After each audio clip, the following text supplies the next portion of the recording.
पहाड़ियों के दामन में छुपा एक गांव था, अंधेर नगरी। बज़ाहिर ये गांव पुरसुकून और खूबसूरत था, मगर इसके पीछे एक ऐसा खौफ छुपा था जिसका जिक्र लोग सिर्फ धीमी आवाज में करते थे। सूरज गुरूब होते ही गांव पर सन्नाटा छा जाता, लोग दरवाजे बंद कर लेते और पुरानी हवेली के पास से गुजरने का तसव्वुर भी नहीं करते थे। मिर्जा फारूक, एक रिटायर्ड पुलिस अफसर, कुछ महीने पहले अपनी बेटी हंजला के साथ यहीं मुंतकिल हुआ था। शहर की थकन और अकेलापन उसे इस वीरान मगर पुरामन गांव तक खींच लाया, लेकिन वो नहीं जानता था कि ये गांव अपनी खामोशी में कितना शोर छुपाए हुए है। एक दिन गांव के इमाम साहब ने मिर्जा साहब को खबरदार किया, इस पुरानी हवेली के पास मत जाना, वहां कुछ है जो नजर नहीं आता, सिर्फ महसूस होता है। मिर्जा साहब ने मुस्कुराकर सुनी अनसुनी कर दी, लेकिन एक रिटायर्ड तफ्तीशी की फितरत थी कि वो हर राज खोजना चाहता था। चंद दिन बाद मिर्जा साहब ने गांव के बुजुर्ग बाबा हशमत से इस हवेली का जिक्र छेड़ा। बाबा हशमत की आंखों में अचानक खौफ तैरने लगा। उसने धीरे से बताया कि 20 साल पहले यहां एक लड़की रहती थी, माही। माही निहायत खूबसूरत और बहादुर थी। जमींदार जुबीर खान ने उस पर बुरी नजर रखी और जब उसने इनकार किया तो सबके सामने उसे झूठा इल्जाम लगाकर जिंदा जला दिया। गांव वाले और पुलिस खामोश रहे। उसकी मां पागल हो गई और माही की रूह आज तक इंसाफ की तलाश में इस हवेली में भटक रही है। मिर्जा साहब ये सब सुनकर खामोश हो गए, मगर दिल में कुछ हिलने लगा था।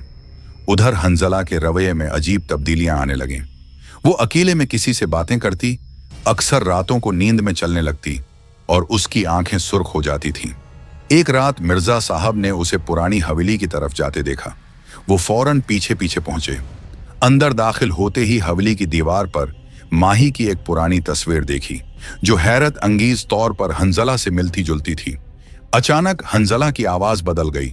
उसकी आवाज में दर्द और गुस्सा था। उसने कहा, मैं वापस आ गई हूं, अब मेरा बदला मुकम्मल होगा। माही की रूह ने हंजला के जिस्म में पनाह ली थी। उसने सबसे पहले जुबीर खां के बेटे राफे को हलाक किया, जो बाप के नक्श कदम पर चल रहा था।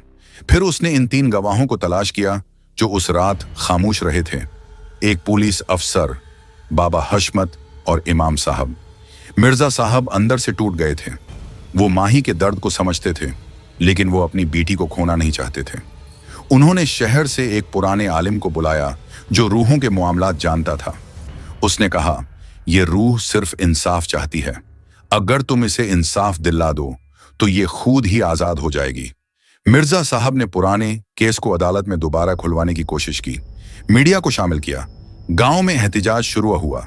बिलाखिर जुबीर खां को अवामी दबाव में गिरफ्तार किया गया। गवाहों ने भी सच कबूल कर लिया।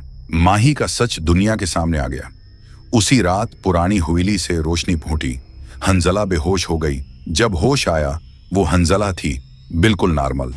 माही की रूह ने जाते हुए सिर्फ एक जुमला कहा, शुक्रिया, अब मैं आजाद हूं। मिर्जा साहब ने गांव छोड़ दिया, लेकिन हवेली को गिराकर वहां एक सुकून बनवाया।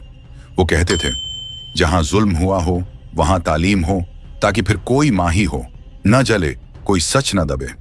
ये कहानी मुकम्मल है या नहीं, कोई नहीं जानता, मगर अंधेर नगरी आज भी याद रखती है कि इंसाफ कभी मरता नहीं और बदला कभी कभी एक रूह के जरिए भी लिया जा सकता है।